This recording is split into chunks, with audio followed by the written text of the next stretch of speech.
Assalamualaikum warahmatullahi wabarakatuh.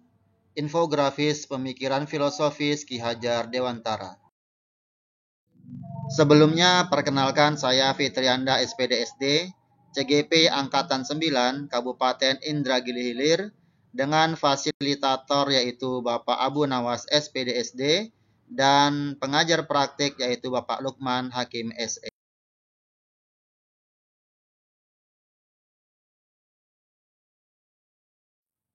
Salam guru penggerak, tergerak, bergerak, menggerakkan.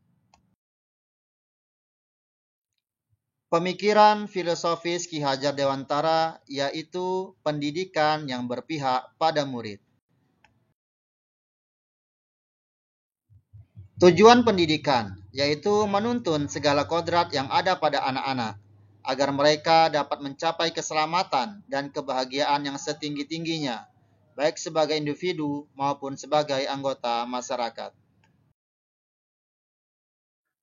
Pendidikan menuntun, pendidikan hanya menuntun, hanya dapat memperbaiki lakunya, bukan dasarnya.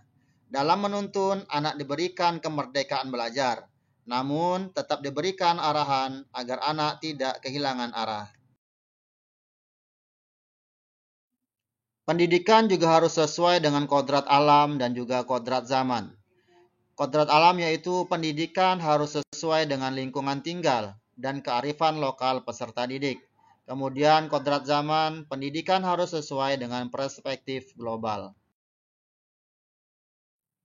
Kemudian selanjutnya pendidikan budi pekerti.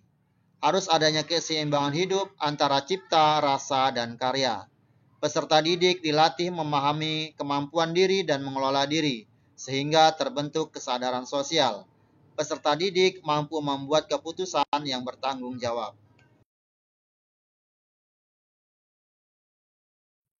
Maka sebagai seorang guru, kita harus berpihak pada murid. Guru harus bisa menuntun murid sesuai dengan kodratnya. Guru juga harus memahami karakter murid, dan guru harus memahami tujuan dari pengajaran itu sendiri.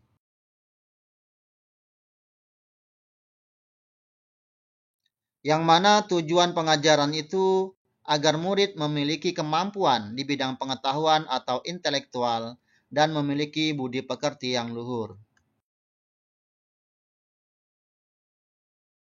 Bapak guru hebat, tentu kita ingat tentang trilogi pendidikan Ki Hajar Dewantara, yaitu Ingarso Sung Tulodo. Sebagai guru, kita di depan dapat memberikan contoh.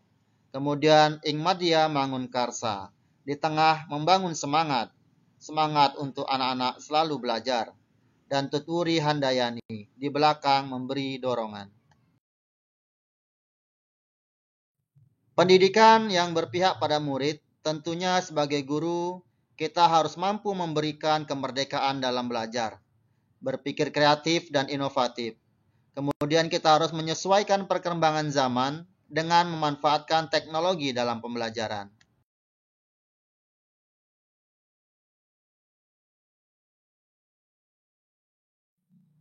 Namun masih banyak guru yang tidak memahami pemikiran Ki Hajar Dewantara, sehingga masih menerapkan metode teacher center, yaitu murid tidak memiliki kemerdekaan yang penuh untuk dapat mengembangkan potensinya.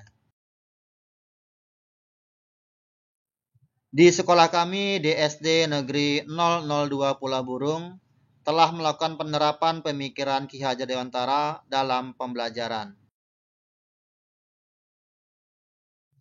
Di antaranya yang pertama yaitu pembelajaran di kelas. Di dalam kelas tentunya sebagai seorang guru, kita harus mampu menuntun siswa untuk berpikir kritis dengan melakukan kegiatan-kegiatan praktik ataupun kegiatan-kegiatan yang membuat siswa berpikir kritis. Kemudian kita juga harus menuntun mandiri kepada siswa kita dan menuntun mengarahkan. Kemudian yang kedua yaitu kegiatan ekstrakurikuler, di mana kegiatan ini ada beberapa yaitu yang pertama kegiatan pramuka, seni dan olahraga, dan juga sains. Kegiatan ini bertujuan untuk mengembangkan karakter siswa, untuk berbudi pekerti luhur, dan juga mengembangkan keterampilan siswa yang mana nantinya mereka dapat menerapkan dalam kehidupan sehari-hari. Kemudian yang ketiga yaitu kegiatan literasi baik di kelas maupun di perpustakaan. Adanya sumbangan buku bacaan siswa kelas 4 untuk pojok baca kelas.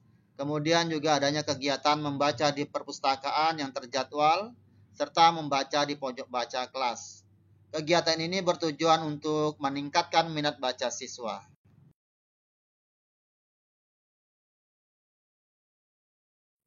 Selanjutnya yang keempat yaitu kegiatan pembelajaran bervariasi. Dalam hal ini tentunya sebagai seorang guru, agar murid tidak bosan, kita harus menerapkan model-model pembelajaran yang bervariatif.